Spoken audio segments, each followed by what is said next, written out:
राष्ट्रवादी काँग्रेस शरदचंद्र पवार पक्षाच्या बळीराजा सहकार बचाव पॅनलच्या वतीने बारामती तालुक्यातील ऊस उत्पादक शेतकऱ्यांच्या विविध मागण्यांच्या संदर्भात माळेगाव सहकारी साखर कारखान्यावर जागर गोंधळ आंदोलन करण्यात आले।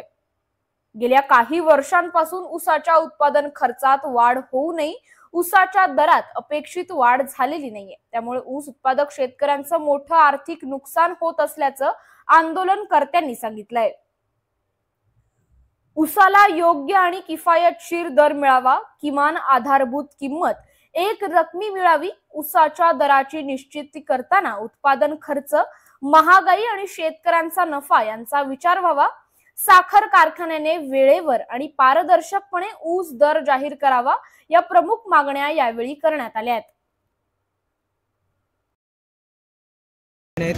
प्रामुख्याने या ठिकाणी आम्ही या सहकार बचाव पॅनल आदरणीय पवारसाहेबांच्या मार्गदर्शनाखाली ताईंच्या आदेशाने आणि खऱ्या अर्थानं बळीराजा सहकार पॅनल बचाव पॅनल आम्ही केलं। ह्या मुख्य मागणी आमची जो सभासदांना मिळालेला कमी भाव, प्रामुख्याने ही आमची प्रमुख मागणी आहे। कारण 2800 रुपये हा त्यांनी प्रथमतः भाव दिलाय। खऱ्या अर्थानं पहिली उचल 3231 रुपये ही अपेक्षित होती आणि मागच्या जो खर्च किंवा मागच्या वर्षीचा जो भाव होता त्या अपेक्षेने सर्व सभासदांना वाटत होते की कारखान्याचा अधिकचं उत्पन्न आणि मिळणारा ह्या वर्षीचा भाव प्रामुख्याने 3500 रुपये जाईल।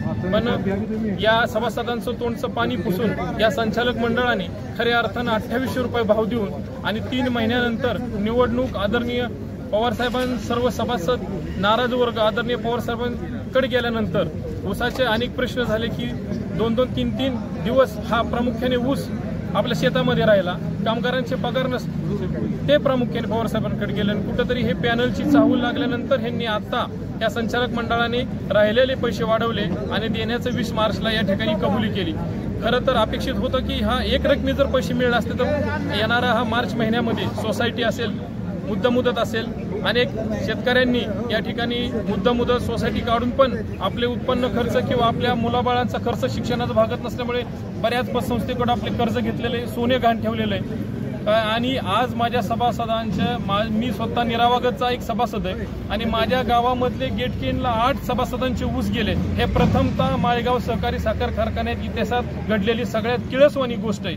आणि याच गटामध्ये 6 गटामध्ये अनेक सभासदांनी माळेगाव कारखान्याला न ऊस देता गेटकेन सारख्या जो माळेगाव सहकारी कारखाना गेटकेनच्या 4 ते 6 तालुक्यांचा ऊस घेण्यात अग्रेसर असलेला कारखाना आज बऱ्याच तालुक्यातल्या लोकांनी सभासदांनी इथूनचा ऊस बाहेरच्या कारखान्यामध्ये घातला। ही फार मोठी दुर्दैवाची गोष्ट आहे।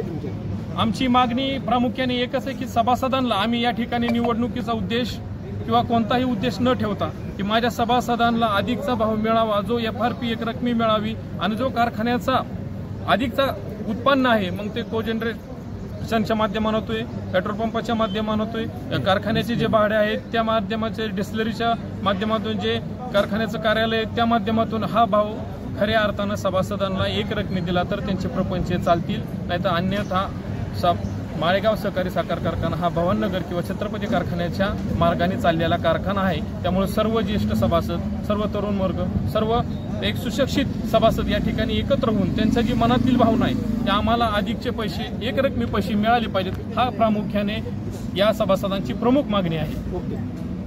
तुम्ही बोला। आंदोलकांनी जे आरोप केलेत, काय या आरोपावर तुमची प्रतिक्रिया आहे? आरोपा काय केले हे काय आम्ही ऐकलं नाही, पण आता हे जे तुम्ही दिलेले आहे निवेदन त्यांनी, त्या निवेदनाचे जे 5 मुद्दे दिलेले आहेत त्यावर मी बोलू शकतो। काही मुद्दे त्यांनी सांगितलेत, काय प्रामुख्याने त्यांच्या मागण्या आहेत आणि कारखाना प्रशासनाच्या वतीनं नेमकं काय तुम्ही त्याबाबत खबरदारी घेणार आहे? ऊसाला योग्य व किफायतशीर दर मिळावा। आपण बघितलं असेल किंवा पाहिलं असेल, इथून मागं माळेगाव कारखान्याने ऊसाला योग्य दर आणि किफायतशीर दिलेला आहे आणि त्या बाबतीत माळेगाव कारखाना, आमचं सर्व संचालक मंडळ, चेअरमन साहेब आणि सर्व अधिकारी वर्ग अतिशय योग्य प्रकारे आणि चांगल्या प्रकारे काम करत आहेत। आमच्याबरोबर काम करत असताना माजी व्हाईस चेअरमन आता माझ्याबरोबर इथे 2, 3, 4 व्हाईस चेअरमन आज या ठिकाणी उपस्थित आहेत. काही अडचणीमुळं चेअरमन साहेब आहेत दवाखान्यात आम्ही पुण्याला गेले असल्यामुळे त्यांना उपस्थित राहता आलं. त्यांनी जो मागणी केलेली आहे आपण बघत असाल, जो वेळेस आम्ही 2020पासून 70 आल्यापासून अतिशय काटे आणि कसर करून योग्य प्रकारचा भाव दिलेला आहे. त्यांच्याकडून आरोप केला गेला की जो 2800 रुपये भाव जाहीर केला तो तुटपुंज आहे, यापेक्षा जास्त भाव जाहीर होणं अपेक्षित आहे. असं असताना देखील कारखाना प्रशासनाने जो 2800 रुपये भाव दिला तो अपेक्षित भाव नाही सभासद सर. नाही, आपण दरवर्षीच्या मागच्या वेळेचं समीकरण वेगळं होतं. ज्या त्या वर्षी आपण रिकव्हरी काढल्या जातील त्या रिकव्हरी बेसवर आपण भाव देत असतो. पण ज्यावेळेस कारखाना चालू होत असतो त्यावेळेची रिकव्हरी, त्यावेळी बँकेचं मिळणारं उचल, त्यातून HNT खर्च वजा जातात जो भाव बसत होता त्यापेक्षा आपण पैसे जास्त दिले होते आणि ते 2600 माझ्या माहितीने त्यांना 2600 रुपये काय 30 मग आपण 2800 रुपये दिले.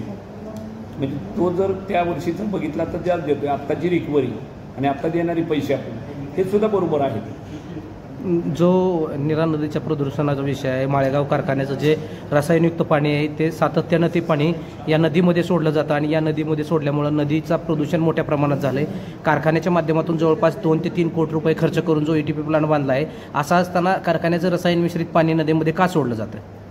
नाही, त्यांनी जो आरोप केलेला आहे तो काही अंशी त्यांचं जे ते बरोबर आहे, परंतु ह्यात जे झालेले आहे तर ती आमचं पाणी ह्यात जे जाते तर त्यांचा तो गैरसमज आहे. काही थोड्या प्रमाणात फटा सुटल्यानंतर जात असावं, परंतु आम्ही जे ATP केला आहे त्यानंतर जो दुसरा जो हे केला आहे त्यांचा त्यात STP आहे त्यातून पाणी आम्ही शुद्धीकरण करतो आहे.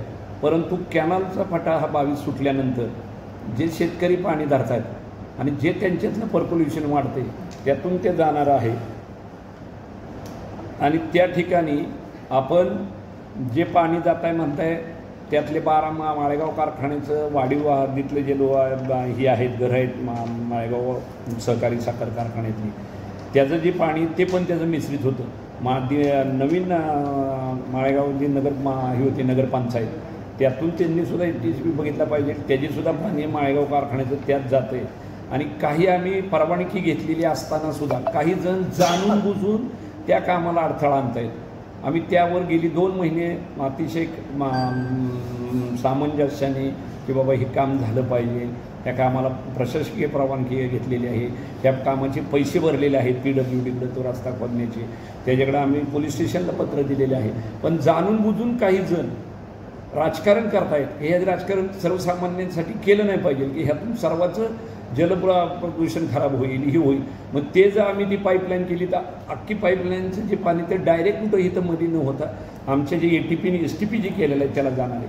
पण जाणून बुजून काही जण त्याला आम्हाला काम करायला अडथळा आणतायत आणि आपल्याच माध्यमातून मी त्यांना सांगू इच्छितो की आपल्या आडमुठेपणामुळं हे काम रखडतंय.